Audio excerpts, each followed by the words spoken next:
जोड़कर अंतर गुजारिश कर रहा हूँ, भाई साहब इतने करीब से मुझे मत लीजिएगा।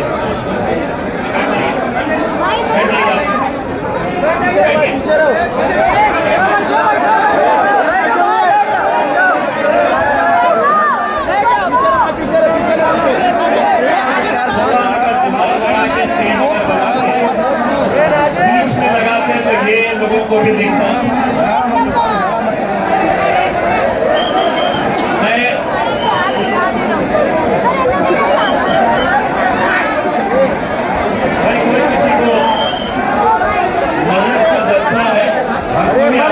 इनको भी आदत है कि कैसा सुनने का, और मुझे मालूम है आपको क्या सुनने का।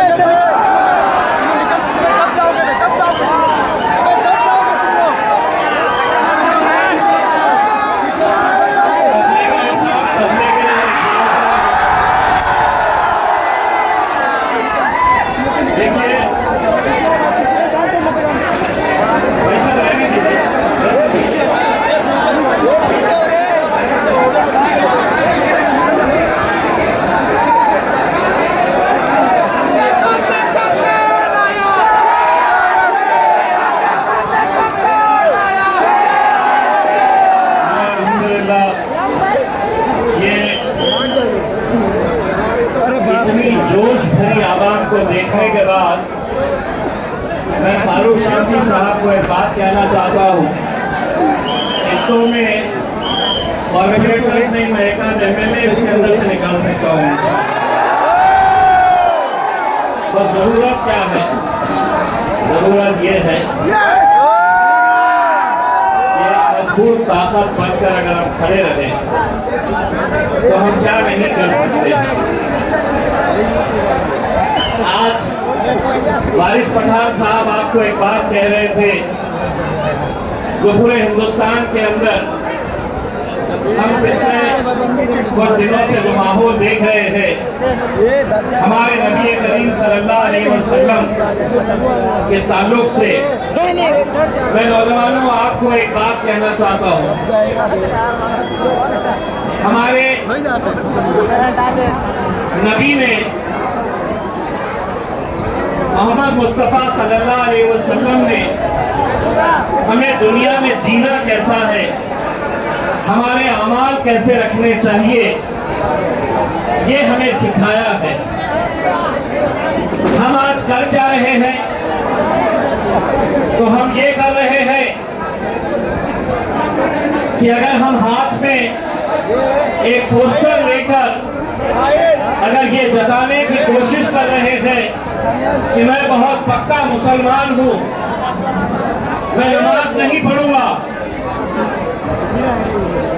मैं मेरे हुजूर के बताए हुए रास्ते के ऊपर मैं नहीं चलूंगा, मेरी मस्जिदों को मैं आबाद नहीं करूंगा, लेकिन मैं उनके लिए मेरी मोहब्बत इस एतबार से जताऊंगा कि मैं सड़क के ऊपर एक बैनर लगाऊंगा ये कहते हुए कि मैं,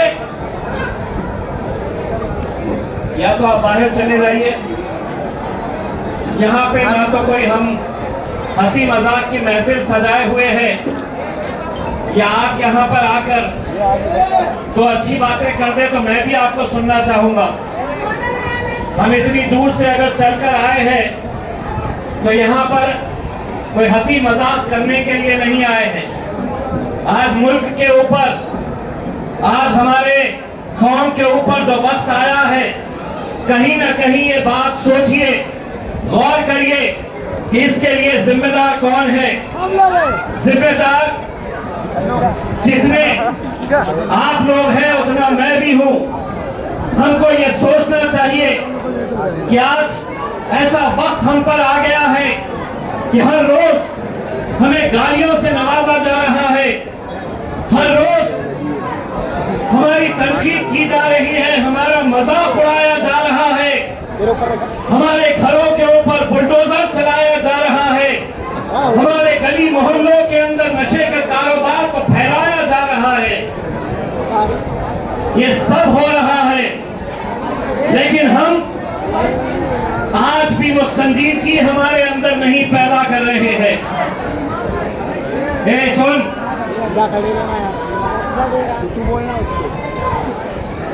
ये कौम जब तक अपने अंदर वो बेदारी नहीं पैदा करेगी कि मैं अपने अमाल के जरिए, मैं अपने अखलाक के जरिए मैं ऐसा काम दुनिया में करूंगा कि मुझे कोई पोस्टर लेकर खड़े रहने की जरूरत नहीं पड़ेगी, मुझे कहीं कोई बैनर लगाने की जरूरत नहीं पड़ेगी कि मैं अपने नबी, अपने आका मोहम्मद मुस्तफा सल्लल्लाहु अलैहि वसल्लम से मैं कितनी मोहब्बत करता हूँ। तुम्हारे अमाल देखकर, तुम्हारे अखलाक देखकर गैर कौम के लोगों ने ये बोलना चाहिए कि ये मेरे मोहम्मद का उम्मती है, ये मेरे मोहम्मद को मानने वाला है। दोस्तों, जब मैं उस कुर्सी के ऊपर बैठा हुआ था, मेरी नजर एक नौजवान लड़के के ऊपर गई।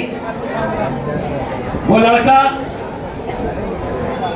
नशे की हालत में है। ये बहुत संजीदगी से आपको सोचना चाहिए। मैं उस लड़के की तरफ देखकर ये सोच रहा था कि अगर मैं तुम्हारा खायब होने की हैसियत से, अगर मैं अपने नौजवानों को अपनी आंखों के सामने मरता हुआ देखूं, तो मुझे ये ओहदा, मुझे ये जगह, ये कुर्सी कोई काम की नहीं। अगर मैं अपनी नौजवान नस्ल को नशे में लिप्त न खड़े रह सक रहे, अपने आप की जिंदगी तो बर्बाद कर रहे, लेकिन उस माँ बाप के बारे में सोचिए, गरीब हो अमीर हो, हर माँ बाप चाहते हैं कि मेरा बच्चा दुनिया में कुछ नाम करे, कुछ शोहरत हासिल करे, कुछ ऐसा काम करे कि हमारा भी सर ऊंचा होना चाहिए, फख्र होना चाहिए किसी भी माँ बाप को। लेकिन आज मैं अपनी बस्तियों में, अपने मोहल्लों में जाता हूँ और वहां पर कुछ नौजवानों को देखता हूँ, तो मुझे अपने आप पे यह अफसोस होता है कि इम्तियाज जलील कुछ कर इस नौजवान नस्ल को मरने से बचा। दोस्तों, ये नशे का कारोबार जो चलाया जा रहा है हमारे मोहल्लों में, ये कोई और नहीं चला रहा है, ये हुकूमत की ज़ेरे निगरानी पुलिस सब जानती है। बेचने वाला कौन? तो हम ही लोगों में से कोई एक। खरीदने वाला कौन? तो हम ही में से कोई एक। इस्तेमाल कौन कर रहा? तो हम ही लोग कर रहे हैं मेरे। और फिर हम ही लोग जाकर ये कह रहे हैं कि हमारे नबी से हम कितनी मोहब्बत करते हैं, हमारे रसूल से हम कितनी मोहब्बत करते हैं, हम यही बात जता रहे हैं। हमें शर्म नहीं आती है? आज हर कोई इस कौम को, मुझे, आपको, हमारी माँ को, हमारी बहनों को, हमारे बुजुर्गों को किस तरीके से गालियों से नवाज रहे हैं। कैसे कैसे नेता हर रोज खड़े होते हैं, हमें गालियां देते हैं, हमारी माएँ और बहनों का मजाक उड़ा रहे, हमारे बुजुर्गों की दाढ़ियां खींच रहे,